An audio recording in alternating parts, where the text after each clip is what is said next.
রাজনীতির রঙ্গমঞ্চে ইরান আজ একা যুদ্ধ করছে না। সামনে আমেরিকা ও ইসরায়েল, পেছনে নিজের পড়শি। অথচ তেহরান বুক ঠুকে বলছে এ লড়াই তার ন্যায্য, এ রক্ত তার গৌরব। ওয়াল স্ট্রিট জার্নাল ও রয়টার্সের দুটি প্রতিবেদন এখন পুরো মধ্যপ্রাচ্যে আগুনের মতো ছড়িয়ে পড়েছে। সৌদি আরব ও সংযুক্ত আরব আমিরাত গোপনে ইরানের বুকে বোমা ফেলেছে। পর্দার আড়ালে ছুরি চালানোর এই খেলায় তেহরান এখন কোণঠাসা, কিন্তু নত যেন নয়।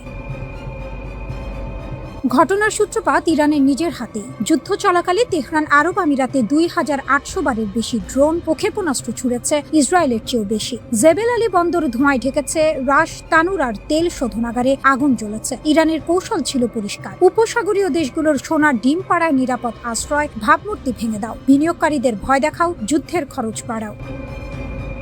কিন্তু কাঁচা ঘুঘু সেজেছিল আমিরাত ও সৌদি। আঘাত সহ্য করে চুপ থাকেনি তারা। রয়টার্স জানাচ্ছে, মার্চের শেষ দিকে সৌদি আরব ইরানে অসংখ্য বিমান হামলা চালিয়েছে। এপ্রিলের গোড়ায় আমিরাত লাভান দ্বীপের তেল শোধনাগারেও থাবা বসিয়েছে। ফরাসি মিরাজ যুদ্ধ বিমান আর চীনা উইং লুং ড্রোনের ছায়া ইরানের আকাশে স্বাধীন সামরিক বিশ্লেষকরা ছবি শনাক্ত করেছেন। আর কিংস কলেজ লন্ডনের আন্ড্রিয়াস ক্রিক বলছেন, বার্তাটা স্পষ্ট, তুমি যদি আমার অবকাঠামো পোড়াতে পারো, আমিও তোমার পোড়াতে পারি।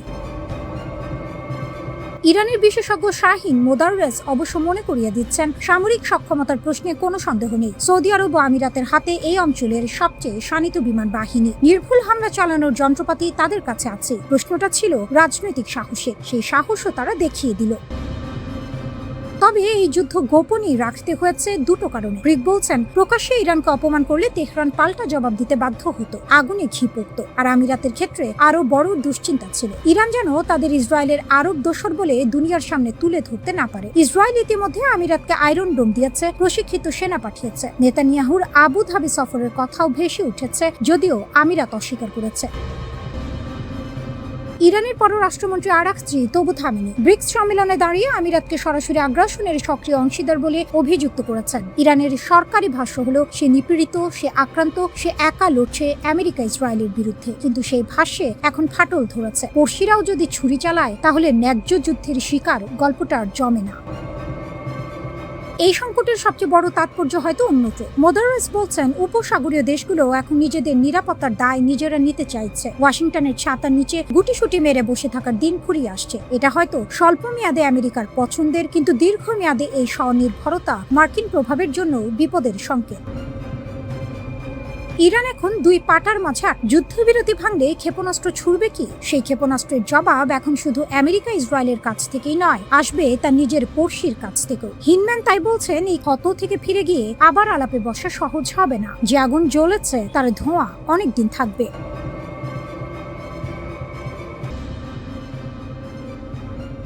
সৌদি আরবের জ্বালানি অবকাঠামোতে ইরানের রকেট পড়ার পর মধ্যপ্রাচ্যের বাতাস ভারী হয়ে উঠেছিল বারুদের গন্ধে। রিয়াদের রাজপ্রাসাদে তখন একটাই প্রশ্ন ঘুরছিল, চোখের বদলে চোখ নেওয়া হবে, নাকি ধৈর্যের বাঁধ আরো কতক্ষণ ধরে রাখা যাবে?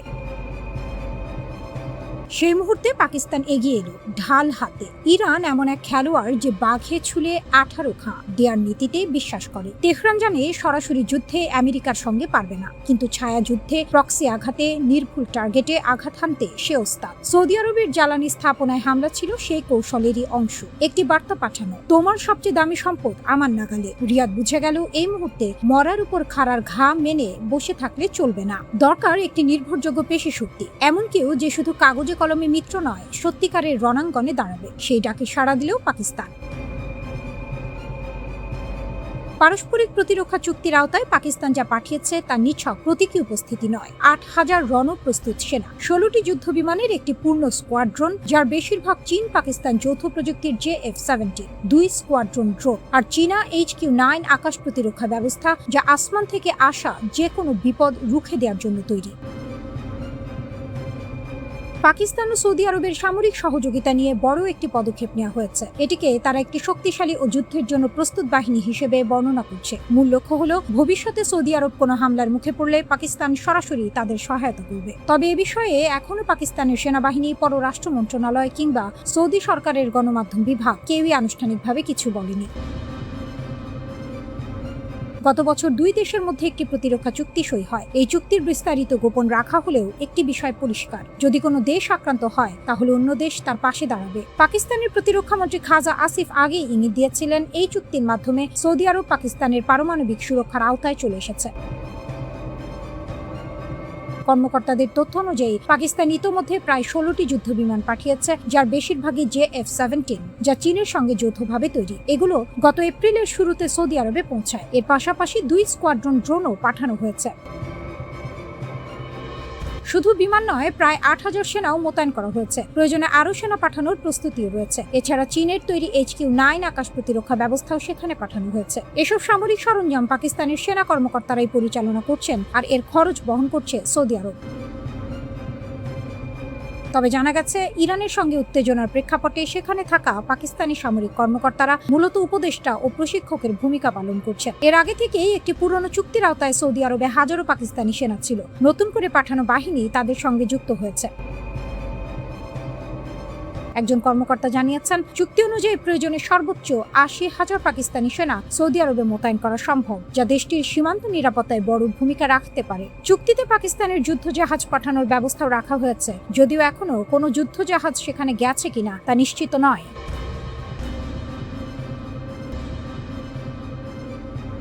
যে মারতে এসেছিল সে যখন হাত বাড়ায় তখন কি করা যায়?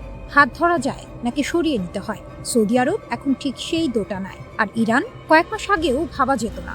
সৌদি আরব আর ইরান দুই চিরবৈরী, দুই মতাদর্শ, দুই স্বপ্নের মধ্যপ্রাচ্য। 2016 সালে কূটনৈতিক সম্পর্ক ছিন্ন হয়েছিল।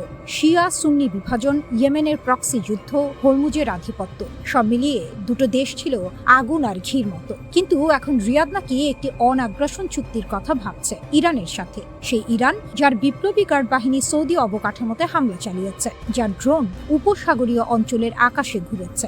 এই মোড়টাই বলে দেয় ইরান যুদ্ধে হেরেছে কি জিতেছে সেটা বড় কথা নয়। আসল কথা হলো, সে এখনো মধ্যপ্রাচ্যের রাজনীতির কেন্দ্রে।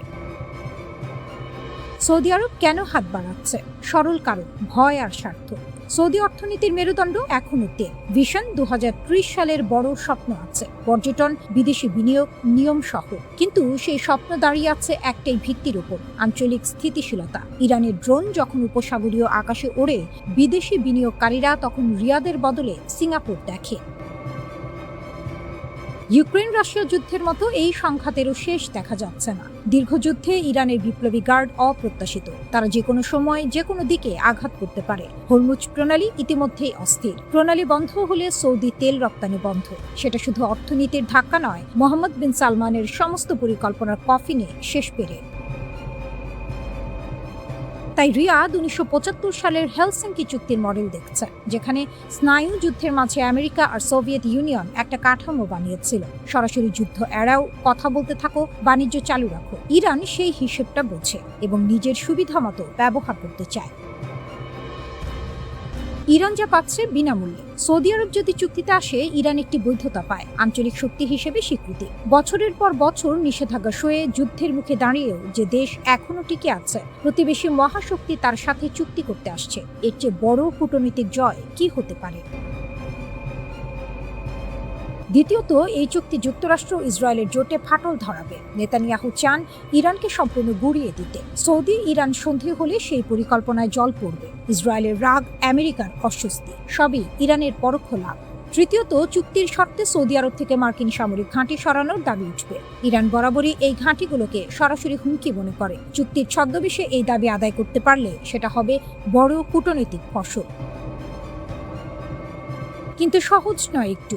সমস্যা হলো, এই চুক্তির পথে কাঁটার শেষ নেই। শিয়া সুন্নি বিভাজন শুধু ধর্মের প্রশ্ন নয়, এটা ক্ষমতার লড়াই। ইরান চায় মধ্যপ্রাচ্যে শিয়া আধিপত্য, সৌদি আরব চায় সুন্নি নেতৃত্ব।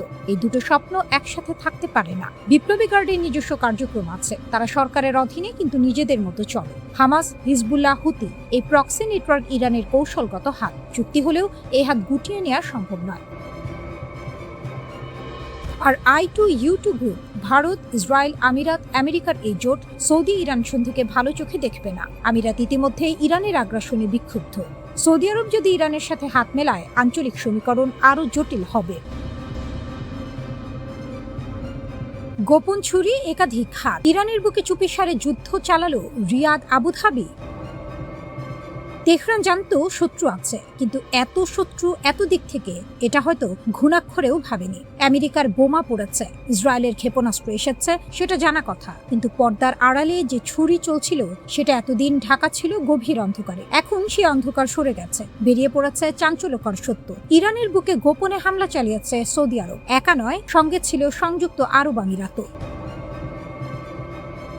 গত 28 ফেব্রুয়ারি আমেরিকা ও ইসরায়েল ইরানের মাটিতে হামলা চালালো। পাল্টা আগুন জ্বালাতে দেরি করলো না তেহরান। সে আগুনের উত্তাপ সরাসরি গিয়ে পড়ল সৌদি আরবের গায়ে। রিয়াদ সহ সৌদির একাধিক শহরে ঝরল ইরানের ক্ষেপণাস্ত্র, ভন ভন করল ড্রোন। ইরান ভেবেছিল চাপ দিলে সৌদি মাথা নামাবে, কিন্তু রিয়াদ মাথা নামানোর পাত্র নয়। চুপে চুপে বিশ্বের চোখ এড়িয়ে সৌদির যুদ্ধ বিমান উড়ল ইরানের আকাশে। মার্চের শেষ দিকে যুদ্ধবিরতির ঠিক আগে ইরানের ভেতরে ঢুকে বোমা ফেলল রিয়াদ। এটা শুধু প্রতিশোধ ছিল না, এটা ছিল বার্তা, সৌদি আরবকে গায়ে হাত দিলে মাসুল গুনতে হবে।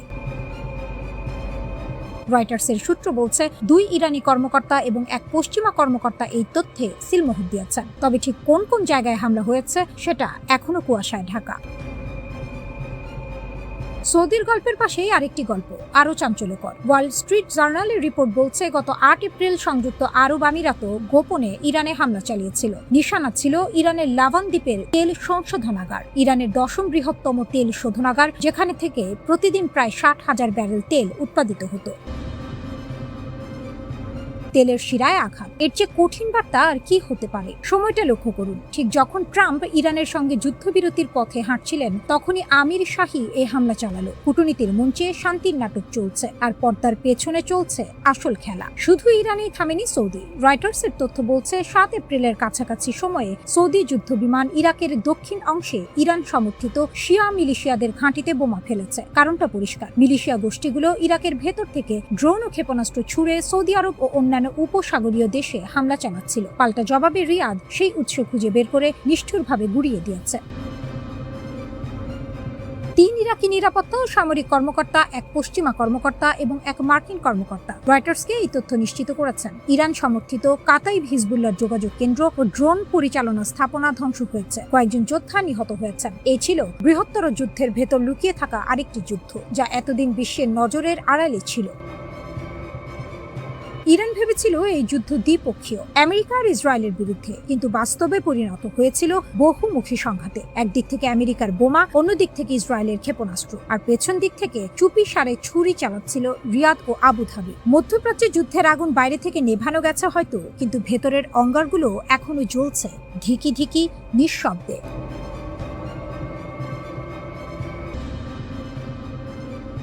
ট্রাম্প বললেন, ইরানের নৌবাহিনী শেষ, মেশিন গান লাগানো ছোট ছোট নৌকা ছাড়া আর কিছু নেই তাদের কাছে। কিন্তু ওই ছোট নৌকাগুলোই এখন হরমুজ প্রণালীতে দুনিয়ার সবচেয়ে শক্তিশালী নৌবাহিনীকে নাকানি চুবানি খাওয়াচ্ছে। যে মশাকে তুচ্ছ ভাবা হলো, সেই এখন হাতের ঘুম কেড়ে নিয়েছে। পশ্চিমা বিশ্লেষকরা ইরানের এই বহরকে ডাকেন মশা নৌবহর বলে। নামটা যতটা খোঁচানোর জন্য ততটাই সত্য। একটি মশা কামড়ালে রক্ত নেওয়ার আগে শতবার এদিক সেদিক উড়ে বিরক্ত করে, ভনভন করে, আর ধরা যায় না। হরমুজে ইরানের এই স্পিডবোটগুলো ঠিক তেমনই, ঝাঁকে ঝাঁকে আসে, গোলাগুলি করে পালায়, মাইন পেতে রাখে, বিভ্রান্তি ছড়ায়, তারপর উঠাও। ইরানের দক্ষিণ উপকূলের গুহা, খাঁড়ি, ভূগর্ভস্থ সুড়ঙ্গে লুকিয়ে থাকে, স্যাটেলাইটের চোখেও পড়ে না। এই কৌশলের জন্ম 1980-এর দশকে। ইরান ইরাক যুদ্ধে ট্যাঙ্কার যুদ্ধ যখন পারস্য উপসাগরে ছড়িয়ে পড়ল, মার্কিন নৌবাহিনীর সঙ্গে সরাসরি লড়াইয়ে ইরানের প্রচলিত নৌবহর ক্ষতবিক্ষত হলো। সেই পোড়া হাতের শিক্ষাই পরে রূপ নিল এক ভিন্ন যুদ্ধনীতিতে। শত্রু যদি বড় হাতিয়ার নিয়ে আসে, তাহলে সামনাসামনি লড়াই নয়, গলি খুবচিতে টেনে নিয়ে যাও, শিরায় শিরায় কামড় দাও, তাকে ক্লান্ত করো, তার যুদ্ধের খরচ বাড়াও।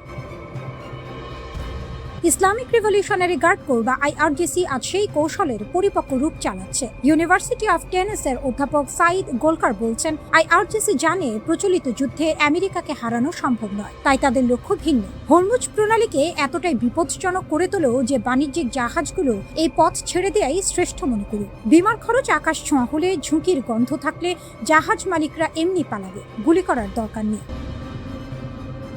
হিসাবটা কাজ দিয়েছে। হরমুজ প্রণালীতে আজ প্রতিদিন গড়ে মাত্র 10টি জাহাজ চলছে। স্বাভাবিক সময়ে এই সংখ্যা ছিল 60টি। রয়্যাল নেভি বলছে যুদ্ধ পূর্ব সময়ের তুলনায় চলাচল কমেছে 90%-এরও বেশি। জাতিসংঘের হিসাবে প্রায় 1,500 জাহাজ ও 20,000 নাবিক আটকা পড়েছে এই অবরোধের জালে। বিশ্বের তেল সরবরাহে যে ধাক্কা লেগেছে, কোনো বিশ্লেষক এটাকে ইতিহাসের সবচেয়ে বড় ধাক্কা বলে চিহ্নিত করছেন।